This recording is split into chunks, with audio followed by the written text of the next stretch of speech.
I got a question for you, man. Yeah. We've been jamming, and Rotem is seriously a phenomenal guitar player. Like, it's crazy. Thanks, man. No worries.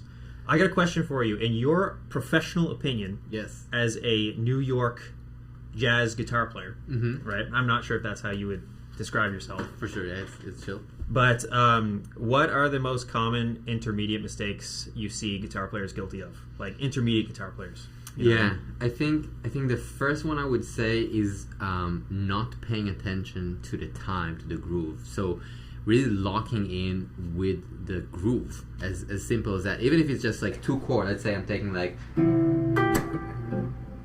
And can you tell the audience the chords?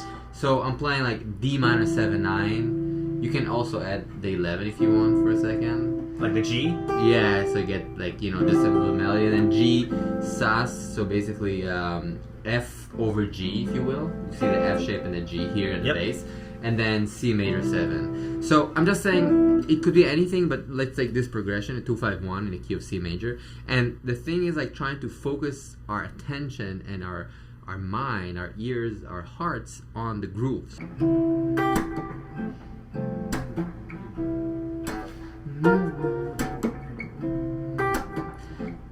As simple as that. Like, I'm just thinking this would, you know, serve as a good starting point or jumping board, if you will, to improvisation, to creating a song, to playing with somebody, right? But if the time is not as happening, and a lot of times it's just about attention. Like, you know what I mean? Literally being like, oh yeah, time, right? Let's, you know, lock it in kind of. And if you're with that mindset, everything sounds better. Yeah. Yeah, no, it makes a lot of sense. So what would be like the one sentence summary of that? I would say groove hard all the time. I like it. Because they don't focus on that, like they don't pay attention, like they just...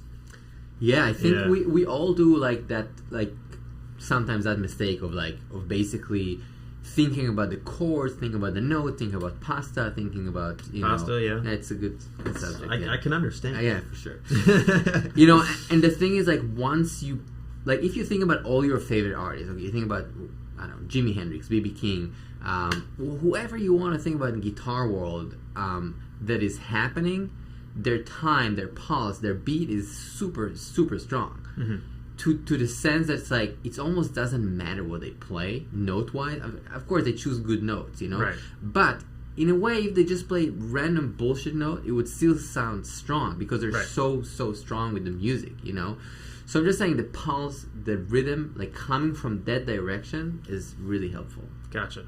So if we played something, could you show playing the wrong notes, but also playing with good time and how it doesn't really matter? I can try. Just right in time, nothing crazy harmonically.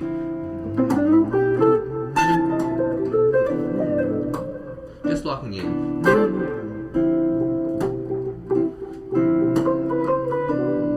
I can start trying to like expand it harmonically, like playing wrong notes, if you will, if the time hopefully is clear enough and strong enough. Right, these were some wrong notes. Again, what I did, I don't know. I'll try again.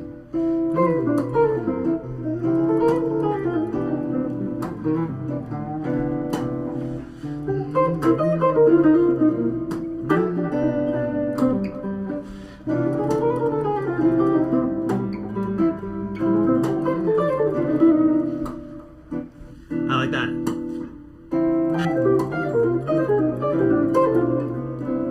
I mean, that's some wrong notes right Yeah, there. yeah. I mean, but the thing is, rhythmically, I play the same idea, like, and I kind of resolve it. I don't know exactly what it is, but something like that, right? Some like triad that are like just wrong over this, you know, in a way. But it could work. Right. Again, it could be just like I play some chromatic stuff that are just. I mean, it's not really in C, and we're very much in C, right? Yeah, so it could work again if you have the image and the courage, if you will. The courage. Well, yeah actually, one of the instructors, the head instructor in 52, a guitar player, his name is Kyle Antunes, and he made a really great point when it comes to taking risks in your guitar playing. Yeah. He said, like, when you take a risk, because a lot of students don't. Yeah. Like, they're afraid to take risks. It's scary, yeah. And the thing is, I mean, if you think about different professions, like a chef, for example. Yeah. Guitar chefs. You know, I love cooking as well, so let's talk about that. But if you want to take a risk in that profession, you're probably gonna have to burn resources, right? Like, you have to try to make the meal, and if you fuck it up, well, you've just used some resources. But guitar is not like that. Like, if you fuck it up, you're not actually losing anything. Interesting. I never thought about it that way. Yeah. Do you agree? Yeah, I think the idea that I really like is kind of like falling forward. So like trying stuff, and I think the biggest thing for us as musicians and as people who wants to learn and get better at anything, if it's guitar, piano, a language, singing, running, cooking, it's like doing, like the act of doing, like basically being very intentional and doing the thing, knowing that you're going to fail, but it's gonna get better. You know what I mean? Mm-hmm. So just like trying stuff and be like, oh yeah, what is this chord? Or no, okay, but not saying like, oh no, this is like a complete failure, and then like projecting and be like, oh, I'm the worst guitar player on the planet and maybe the universe. Be like, no, okay, this doesn't sound really good, but what happens if I just do that? Okay, you know what I mean? Like, oh, this is interesting, and this is maybe wrong. I don't know. You know what I mean? Like, kind of like coming to it. Like, I made a mistake, but is it a mistake? What does this sound? How does it make me feel? As clashy as it is, the same way that I can like talk about like coherent sound. You know, like stuff that sounds good, quote unquote. So I can make mistakes, but as long as I'm like, oh, this is not what I meant, but oh, here it is. Right. You know what I mean? Like trying to find it and trying to come with it, to come to it in this approach of like, it's okay to make mistakes. This is how you learn. This is actually been a lot of interesting research about the brain and how we learn music. And one of the best way apparently is a lot of repetition, but also like failing, like accepting the idea that you're going to fail a lot and not being like bummed about it, basically. When it comes to the elite tennis players, like when it comes like the difference between the top 5 in the top 20, like the difference between the top 5 and like the other guys in the top 20, like, you know, 6 and below, apparently is the fact that the people in the top 5, when they make a mistake, they instantly snap back into a positive mindset. So that's actually kind of what you're describing. Yeah, totally. And, right? and it's interesting. There's a beautiful book called The Inner Game of Tennis. Do you know about that one? I don't. I'm not a tennis fan, so. So The Inner Game of Tennis. So it's like exactly that, and it's the guy is like a tennis coach. It's just like exactly music conversation, because all he's talking about is like basically the idea that we have like sort of like almost two selves, and like let's say you're playing C major scale, okay, and while you're playing it, you're being like, oh my god, I'm the worst freaking musician in the planet, you know, and then by doing that, you're actually using a lot of resources to evaluate the action and not actually be in the action, right? So if I'm just being like, trying to play it, listening and playing and practicing, right? I'm just listening to what's happening instead of being like, oh, this is bad, I should have known it a year ago. Like, oh, I'm so bad, oh my god. Or the other way around, oh, this is killing, I'm the most killing guitar player in the universe playing C, you know? Yeah. That's not helpful. Both of these are not helpful. What is helpful, and I think that's like why I like music, is like because you can be in the moment and you're like, I'm experiencing this sound, and therefore I can process and learn it. You know, as simple or as complex as it may be, whatever it is, then I'm there and I'm just doing the action, versus like judging while you kind of like try to hit the ball. Just hit the ball. Just play. Right. Just play the chord. Don't be like, this. What chord was that you just played? I don't think a lot of people know that one. Yeah, this is a very obscure one. Is that F? It's F sharp. So it's F double sharp actually. Okay. Some people call it the X. Yeah. Okay. But yeah. it's a little like it's minor, major, minor.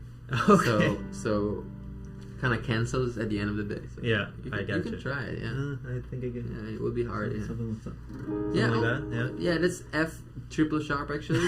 But I love that shape as well. It's a great F triple sharp. sharp. Yeah, no, for sure. Some people call it also C flat, flat, flat, flat.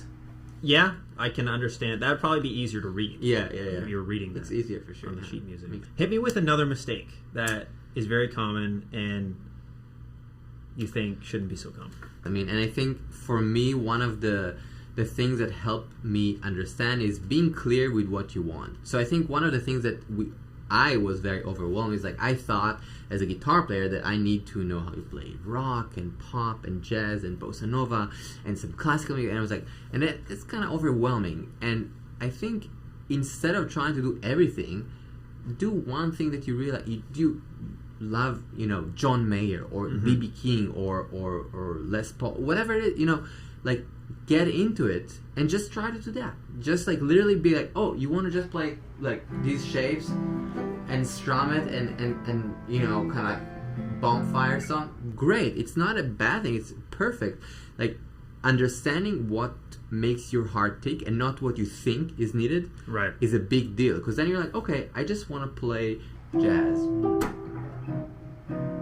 I often say something similar to students, which is you shouldn't focus on like 7 different things because you're not going to do a real good job with any of them. Because when you try to focus on 7 different things at a time, I mean, a lot of these people that I'm talking to, like the students, they have like an hour per day to practice. Yeah. So it's like that's not enough time to like get started or get deep into anything. Yeah.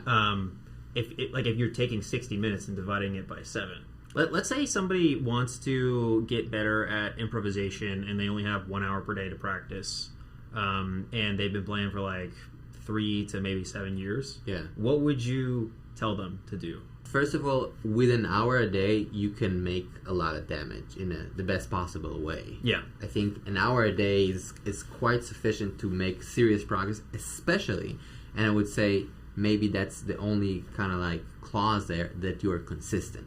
If you're going to spend an hour a day in the next 6 months or a year, you're gonna make real progress, right? Yes. For example, 100%. if you have just randomly saying the course is 52 weeks, right? So I mean, if you actually spend like an hour a day, that's very serious damage. It can really transform your playing. And I think what I would say is, again, coming from these outlines of understanding what you want with improvisation, because improvisation is a big word, right? Yeah. So understanding a little bit of like what you want to be in that kind of world. Like, are you trying to play more rock improvisation, more jazz, more blues? Just having some guidelines. And I would say, like, first of all, when I'm not practicing, I would try to listen to that style, to absorb the information and kind of let it kind of sip in, if you will. Osmosis, exactly. Yeah. That's the correct word. So just like really diving into it and trying to absorb my whole system in that music. In terms of what I would practice on guitar, I would divide my time a little bit to some technical facility, so I can know the framework of, for example, let's say I'm working on a song that has like 3 chords, like D minor, E minor, and G.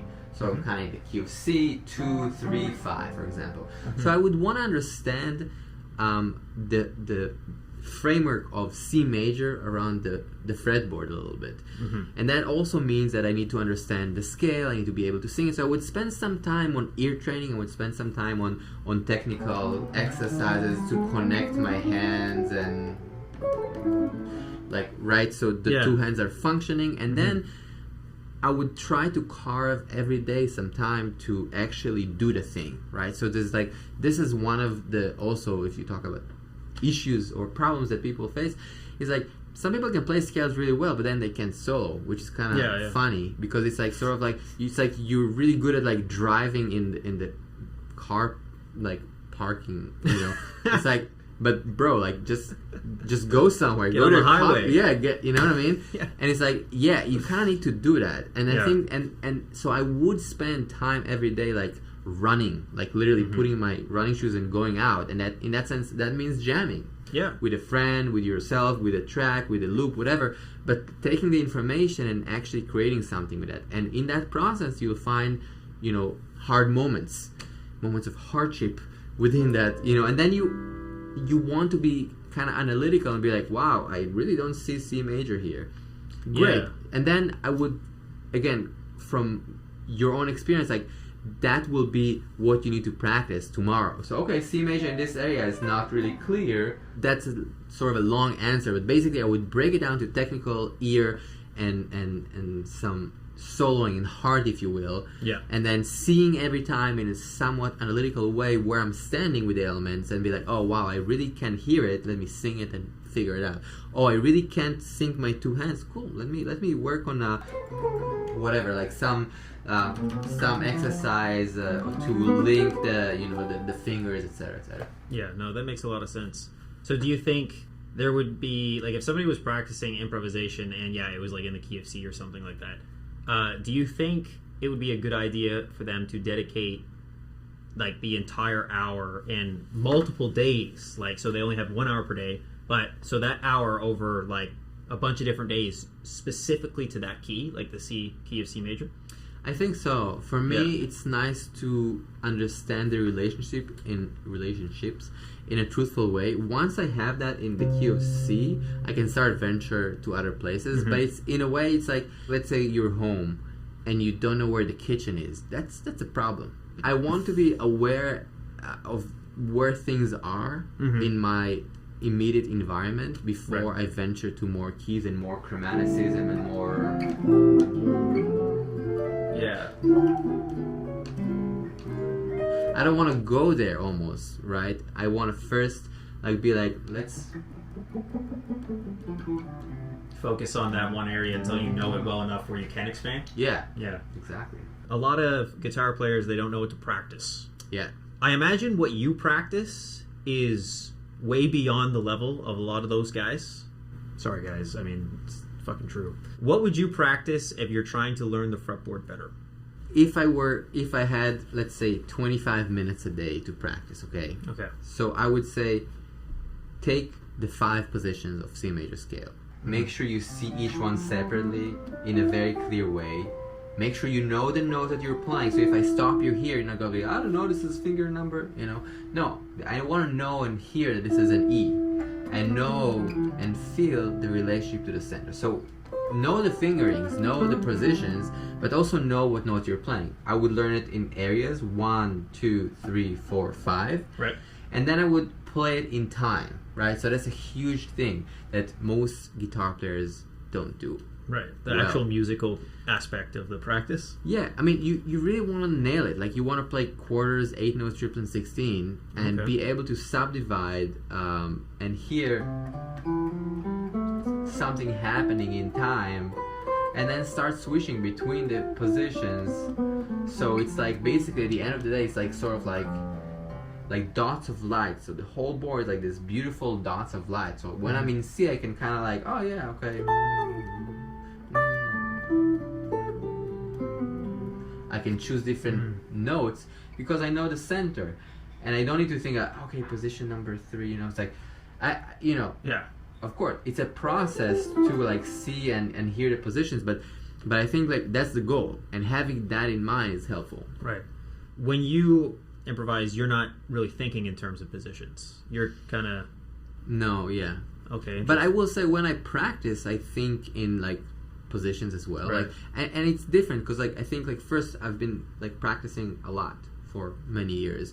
And the second thing is it shows. Thanks, man. but I think like when I am soloing and when I'm creating, I'm trying to take the mind off, right? So when I'm just playing, I'm just kind of trying to hear it.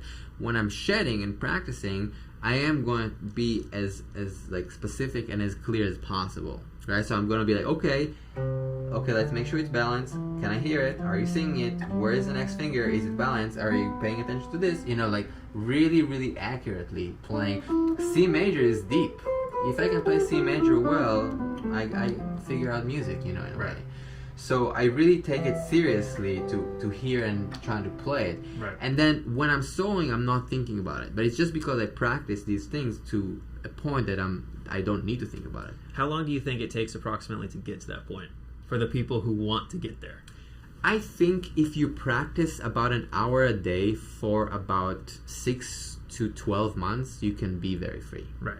But that's already assuming that they have like a solid base of knowledge. probably some knowledge is required. Yeah, and some technique.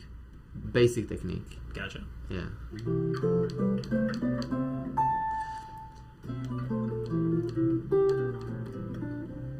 Yeah, like what you just did, like especially when you're going up, like so many guitar players want to be able to do that, but they can't. Yeah, I mean, there are no shortcuts and there are no like secrets. The secret is hearing it, listening to it, and taking each section separately, the 5 sections, playing it in time slowly, and letting your system learn the information in a truthful and honest way. Right. I think that's it. What do all the guys that you jam with, because you jam with like elite fucking players, right? You were telling me earlier that one of the guys, I think it was a drummer that you were jamming with, is now playing with Herbie Hancock. Yeah, That's Jalen. Yeah. That's insane. Yeah. He's So- on my the album before last, he was like all over. He recorded all the drums. Yeah. Yeah. So this is like best in the world kind of musicians that this man jams with. What do you find are some of the characteristics that they all have in common and they share?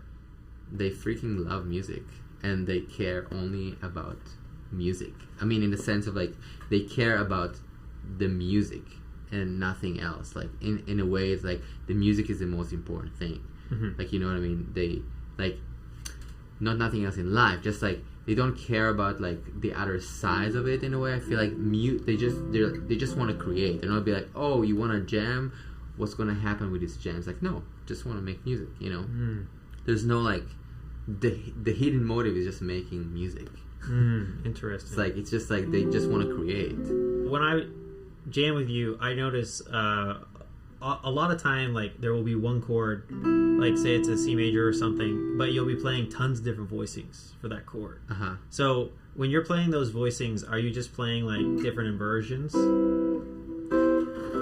or like are you doing something else? Yeah, I guess it's a few things. Like, so inversions is one of them. So like if you have a C major 7, so like kind of seeing and hearing the like different inversions, like what you just said, right? So Yeah. being able to do that, and that can mean like in major 7s, right? Or sorry, major 7s, or maybe even just triads. And then another way is like hearing like upper structures or different colors on top of that. So first of all, for me, like sometimes I can imagine or try something I practice, like, because C, it doesn't have to be a shape almost. It can be anything. So I can like be like, oh, I want this G here. So this can be a C major chord, or it's going to be a C with a something, you know. I don't know if I ever played this shape, but it's going to be a C. You know what I mean? Mm-hmm. Like you can grab different notes on the board, be like, it's my C. Yeah. So sometimes I'll find voicings. So there is a melodic idea to that. There is the scale that I'm in, right? So I can get sound from that. And then there are all these upper structures. So for example, let's say I have a C major 7, so I can use the first one and kind of like play all these E minor things on it in a way and get like the 9, for example. Or I can even go further and play like the G major 7, and I can mix all these 3, so like C major, E minor, and G major 7 over C, and then you have all these shapes all of a sudden, and then you just add like a little diminish in between. Then you have like a lot of stuff going on, even if it's just C and A minor, right? For example, the 6, and then like, it's almost C with a 6, so I can, you know, I don't know, like all these ideas can kind of mix and meld into that C sound. Yeah. So, I mean, when you play a C major, like, depending on what, I guess, the root is, it's also an A minor or maybe an E minor. If you took, like, this voicing, but if you now have A as your root, maybe yeah, I see. Right, so... Or E. It changes. The E is a little harder because, I mean, if you have the C but somewhere, it will be like flat 6. Yeah. Like E, which is a little, like, specific sound. This sound would basically, like, C... E minor flat 6. But so except that, I would say, like, with A minor more so, and yeah. That makes it a lot easier because... it basically means you only have to, like, if you want to go through and work out all those voicings, you can now use those voicings for 3 different chords. Yeah, for right? sure. Even more. I mean, you can also use like B minor. I mean, it's a little harsher with flat 5. I mean, like you get the 6, the 9, the flat 5, the major 7. Interesting. So if you have a C major tonality, you can just play B minor, honestly.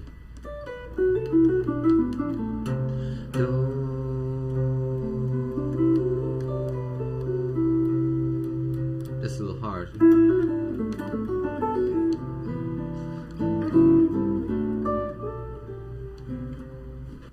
If the tonality, like say you're playing a tune that's in C, is all of me in C? I mean, it can be in C. Well, true. You could play like would you play that voicing? No, probably not. Right. I mean, it's a sound, right? So it's like it depends how harsh you want to be. It's not like as clearly articulating this, you know.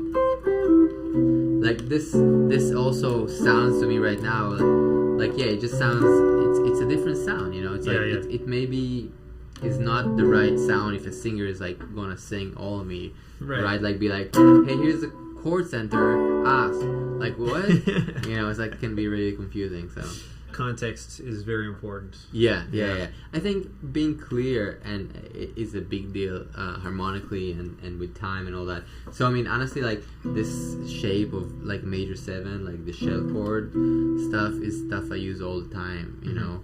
And then there are infinite ways. Be like, oh, let me check drop 2 3 and have like whatever different kind of sounds that you mix, and you know, and like adding chords and sounds and finding like clusters, and it's all cool stuff. But at the end of the day, I would say like I play a lot of this like shell chord. You know, I would play that and use it quite a bit. Right. And can you explain a shell chord? Yeah, sure. So shell chords are basically chords that are built from 1, 3, and 7. So there are only three notes in the chord.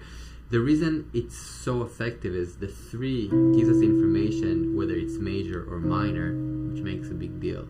Major versus minor. And the 7 gives us the information whether it's more stable, like major 7 is more stable, and the flat 7, the dominant, has more tension and it's kind of going somewhere. So if I'm playing C instead of just C major, I can play basically, let's say, 1, major 7, and 3. So this is shell of C major 7, this is a shell of C7. Right? The same way, if I want to keep changing it instead of major, I can say, this is C minor 7. Right? Or I can even go further and say, this is C diminished. So there are only kind of 4 main colors that people use, or these are the main 4. So major 7, dominant, minor 7, and diminished. Yeah. And they go pretty long way. So again, major 7, 7, minor 7, and diminished. Yeah. With these 4 shapes between the 5th and 6th string, which is this is the 5th string, I would say, where the bass is on the 5th string, and the 6th string, if I'm playing C again, it would be here. I can play any song in the world. So if you just listen to the last 45 seconds, you can play any song in the world. Yeah. If you take one thing away from this video here, it's that learn those 4 shell voicings For sure. and you can play any tune. Any tune, like literally, that's kind of amazing. Yeah. Would you ever play for like a pop musician, or Yeah, of course. like if Post Malone came into the room and said, "Hey, you want to be my guitar player for 6 months?" 6 months is a long time, but depending on the situation, I would consider it. Yeah, I actually got a really cool call to do something really cool, but I couldn't do it because I just became a dad, so it just clashed. Well. We was like a 2 almost 3 months tour that I hope to do in the future. So yeah, I would do something like that. It's really fun. Can you tell us what the opportunity was? I don't know. Top secret. Yeah, a little secret. In this hypothetical situation where you get to play guitar for a pop musician, who would be the pop musician that you would want to play for? Oh, wow. I think I would want to play for Sam Smith. I really like his music. Really? Yeah, I think it's great. It'd be Post Malone for me. Yeah? Cool. That's why I said Post Malone. Yeah, I get it. Yeah, what are your favorite guitar shapes? I tend to like fourthy kind of stuff, like you know what I mean? Yeah. Things like of that nature. Yeah, like moving like that kind of vibe. Yeah. But I focus so much on, like in my own practice, like fretboard stuff and improvisation. I don't practice chords very much. Yeah, and I think after jamming with you today, I gotta practice chords more. I mean, I think they're all complementary to each other. It's like, oh, I hear this chord, and that's like, oh, I hear this over like E half diminished, and all of a sudden I can like articulate a new sound because I have this shape. Whatever, I don't know. Yeah. Some shape, right? I hear this, and it's informing this solo in a way.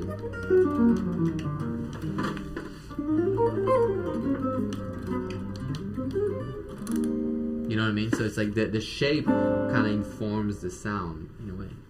Could, I would say. Yeah. I always get a lot of shit for saying this. Okay. But I have said multiple times on my YouTube channel that if you can't name 5 famous guitar players, guitar might not be for you. Yeah, I have quite a bit of guitar players I can name. Yeah. What do you think about that? Like, do you agree or disagree? I mean, maybe it's somewhere in the middle, but like, I think if you truly love the instrument and you are into it, who can't name 5 famous guitar players, right? I think to a certain extent I would agree with that statement, because I think like if you are interested truly in the information, it's like, yeah, if you love theater or whatever, TV or film, and you can't name 5 actors in the world, right? It's kind of funny. It's like, okay, unless you have a real big problem with names, like it's like you clearly are not serious about it. It's like, can you name 5 vegetables? It's like well, if you are into cooking and you declare yourself as somebody is into cooking and you cannot clearly articulate 5 names of vegetables, really? Yeah, I know. So it's a little bit of that, So yeah, I support that statement. I think 5 is a very low bar. Yeah. And I think it hits different when it comes from you, because like you're very humble and nice to talk to and pleasant. Thanks, man. And I am very aggressive and brash and a bit of a dick in my online persona. So when people hear it from me, they think, oh, that cocky fucking guy. But when you say it, I think it hits a little different because, you're nice. You're much nicer. It's just like, how serious are you? If you're not that serious, you want to play for fun, fine, But yeah, if you're kind of serious, you probably would know who some of the guitar players are. Yeah, I 100% agree. If you'd like to learn more about Rotem Sivan, where can people find you, man? YouTube or Instagram or my website. And how do we spell that? Rotem? Sivan. Yeah. There we go. That's it. All right, yes, my man. Bro, thank you, man. That was a solid high five. That was really good, man. Yeah. But guys, this guy is crazy. Like, oh, wow, thanks. Yeah, like I'm seriously impressed. Oh, dude. Yeah. All right. So yeah, do you want to play something in the key of C? Yeah. Okay. Cool. I'll vamp you solo. Sure.